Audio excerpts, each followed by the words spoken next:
If you're in your 20s and you feel like your paycheck disappears the moment it hits your account, you're not bad with money. You're probably making one of these 5 mistakes.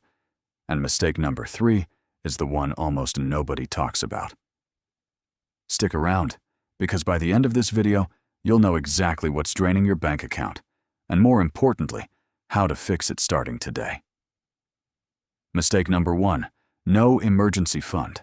Most people in their 20s are one car repair or one medical bill away from going into debt. Financial experts recommend keeping at least 3 months of expenses saved. But here's the real problem. Most people don't even track what their monthly expenses actually are. Mistake number 2, lifestyle creep. Every time your income goes up, your spending quietly goes up with it. You get a raise, and suddenly you're eating out more, upgrading your phone, subscribing to 5 streaming services you barely use.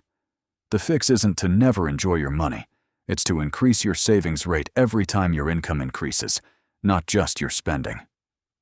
Mistake number 3, the one nobody talks about, waiting to invest until you feel ready. People think they need thousands of dollars to start investing. You don't. Starting with even $50 a month in your 20s beats starting with $500 a month in your 30s, because time matters more than the amount.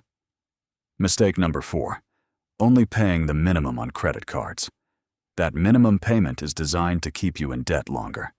If you're only paying the minimum, most of your payment is going toward interest, not the actual balance. Mistake number 5, not having a real budget.